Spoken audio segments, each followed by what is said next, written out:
Hi, Doug Dormer here, and this is Module 2 of our new series, Consumer Health Informatics, Empowering the Patient as a Consumer. I started last week with an introductory module. This week we're going to go into a little more detail. I'm trying to do this so that you don't need to look back at the first module to get benefit from this module. So feel free to start here. You may want to go back and look at Module 1 to learn more about who I am and what our context or what our intentions are. But I'll begin with Module 2, at least for today, and talk about the history of incentive CHI, incentives and barriers. Now, that's a misnomer right off the top. We're really going to be talking about the environment for health information technology broadly and looking at why there hasn't been incentives for the inclusion of consumer health informatics, why the patient hasn't been empowered in the way that consumers are in almost every other aspect of our lives. So we'll talk about incentives and barriers, but make no mistake, we'll be talking about those from the context of health information technology and health informatics broadly, and then gradually working our way into where we are today with respect to consumer health informatics and empowering the consumer, the patient. Now, I've got 6 modules here. I'm not going to read them all to you. You can see them. I will observe that 3, 4, and 5 are all about the Cures Act, which, as you'll see, is a pretty significant piece of legislation. That's really the first legislation that sets the stage for consumer health informatics as we're beginning to see it. So I'll linger a bit there. Some of this has more detail in it than you want to know, I think. So I've left the detail in. I'm going to summarize it and try not to get you burdened in all the nuts and bolts of technology, but I'll have enough there that we can skim it and talk about its significance. And then, of course, we will certainly talk about the current developments, including the 2024 election and now the 3-day-old administration of President Trump.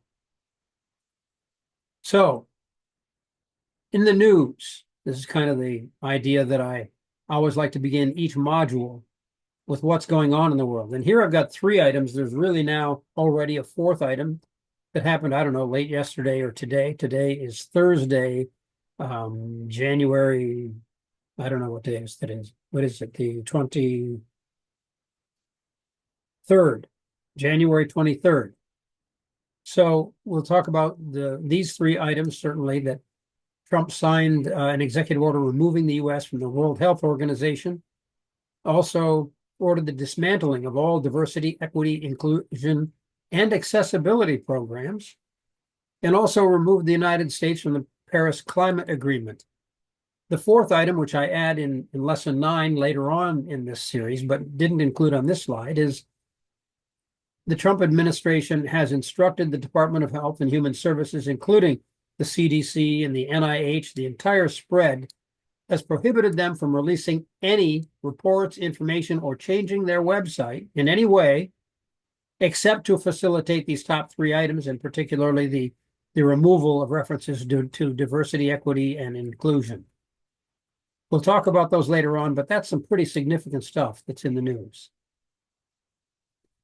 I should go back here. The point of all of this, by looking at the news and these items, which may seem a half step removed from consumer health informatics and our particular area of interest, is to note that the point is that policy decisions that may seem removed from healthcare broadly, or if involved with healthcare, may be removed from CHI, nonetheless can have a huge impact, either by creating barriers, by changing directions and priorities, or by creating opportunities for certain kinds of consumer health informatics technologies, whether driven by regulation or whether driven by consumer need to replace something that had been delivered by the government.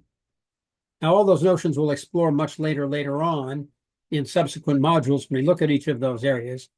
But for today, I'm noting that they're here, and it indicates that this is a time of significant change for all of us in the country, but particularly for those of us involved in consumer health informatics.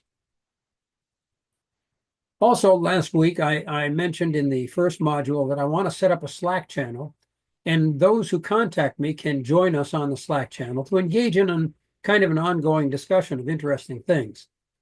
I asked my students to read an article that was published in the American Journal of Psychiatry on the 15th of January, where the title is Use of Telemental Health Care by Children and Adolescents in the United States. And in a sense, I want to say the results aren't a surprise. The basic observation is that children from higher income families tend to have a higher income, non-minority race, ethnicity, those who have insurance, those who have access to technology, and females more than males. Those are the 1, 2, 3, 4, 5 different categories where they noted significant differences in utilization of telemental health services. Now, what's significant about that is a lot of telemental health services were designed originally for the purpose of giving access to rural children, rural families, or families that don't have other access because of financial or cultural or technological barriers, to give access to those who are underserved. And here, the observation is, in fact, it has not succeeded in that, and that there is a disparity between who is actually using telemental health services in today's world as it exists really, before the age of President Trump, which opens up another range of questions to talk about. The first 5 items, the observations pretty much come from the paper. Some of the discussion comes from the paper, but also my students engaged in a good dialogue about this, talking about the complexity of solutions, talking about the need for leadership, that it really takes guided leadership across the continuum to be able to influence, to achieve the original objective, if it's accepted as an objective, of reaching underserved and rural populations. Also, it raises a discussion about the notion of the trade-off between federal mandate versus state market-driven incentives. So all of those issues we're going to study over the next few weeks. We include these in the discussion because it's in the news right now. So we want to engage people thinking about it so that they can anticipate and be prepared as we dive into each individual topic through the course of this series of lectures. Consumer health informatics by any other name. I thought it's worth a moment to put in some ideas. Certainly that's the name we're going to use. CHI, we'll refer to it as that as often. Could also be just referred to as mobile health apps. Hold on.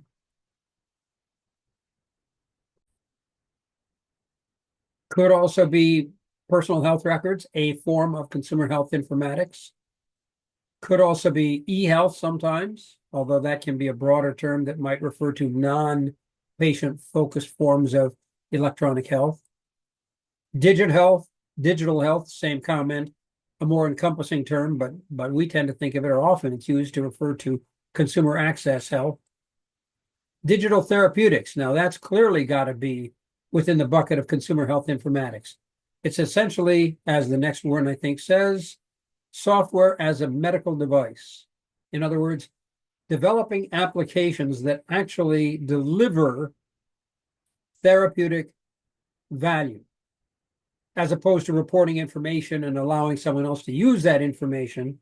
Instead of simply tracking activity, what did someone do, remote patient monitoring, software as a medical device is a complement to in-person therapy, whether that in-person is virtual or remote.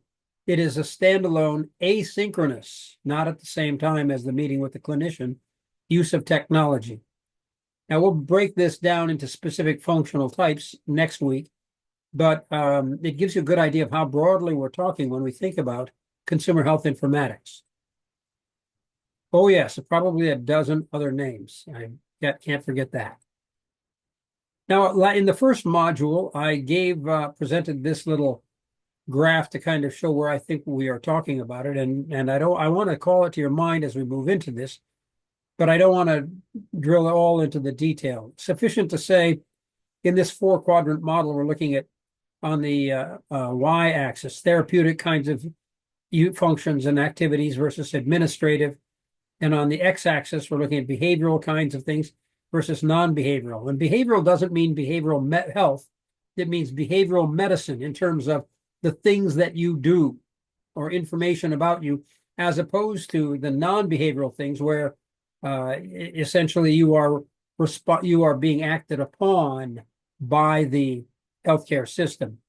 And with that, and you can see the specific types in here that I'm looking at, particularly on behavioral medicine, patient advocacy, patient advocacy, patient adherence.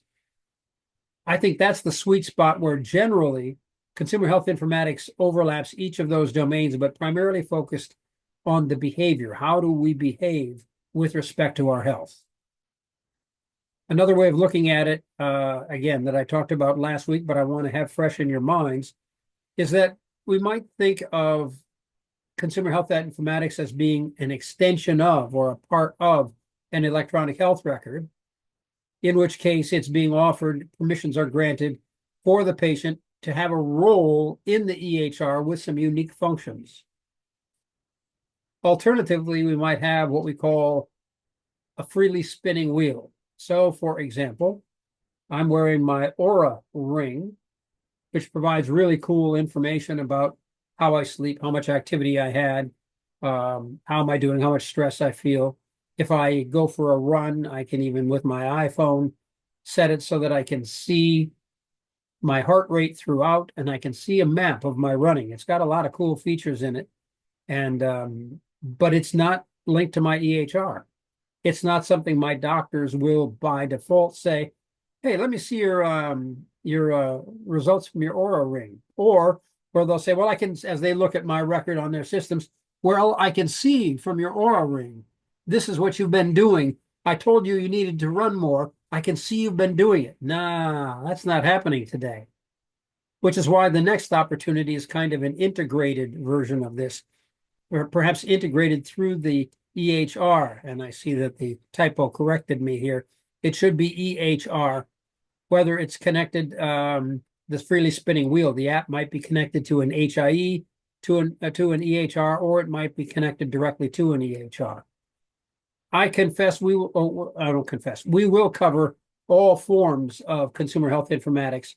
I confess my interest, my primary interest, is on the integration of cool technologies with electronic health records, which really means to say I want to see the consumer health informatics which are developing, I want to see them integrated into your whole health profile and activity.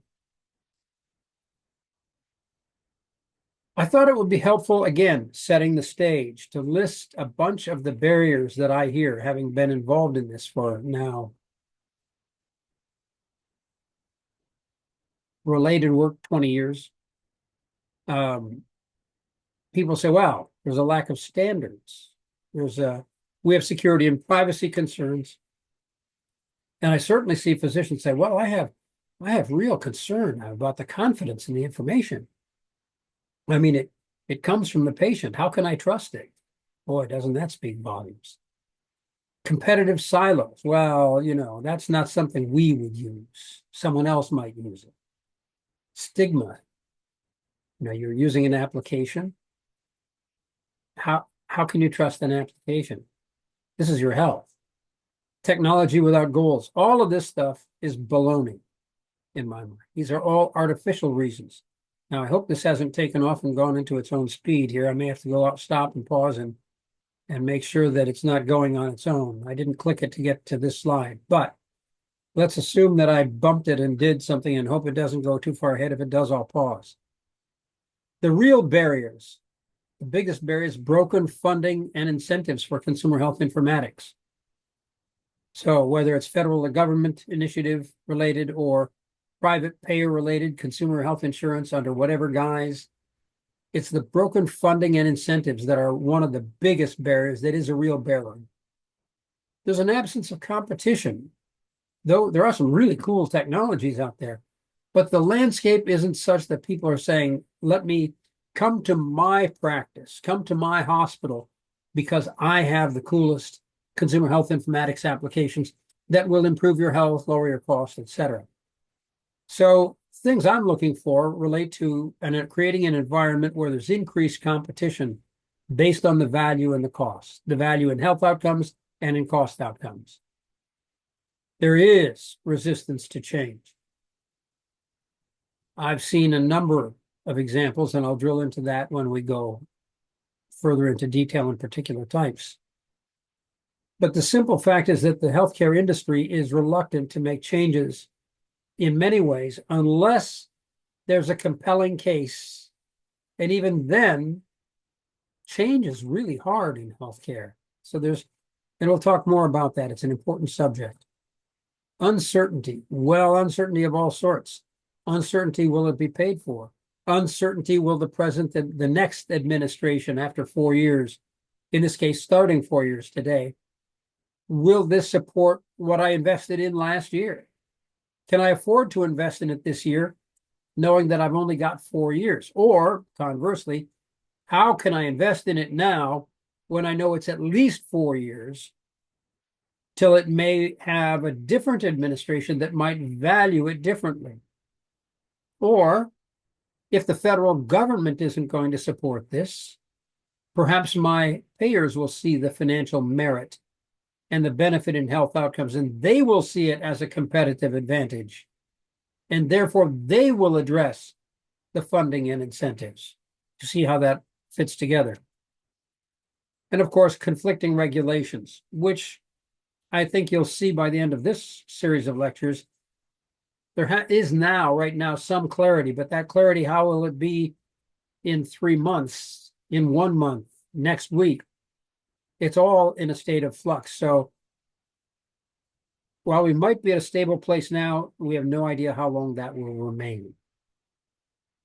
These are the policy failures, and that's the point. The other excuses, I say, are baloney. They're not real. They can be overcome. These are real failures, real barriers, and they're all related around policy and leadership. All right, that's it for lesson 1. I'm not sure quite how you do it, if you can just click on it to get there or not in YouTube, but hope you'll come back for lesson 2 in module 2 when we'll do a quick survey course on legislation regarding healthcare broadly and consumer health informatics in particular from the year 2000 to 2016. Hope to see you shortly.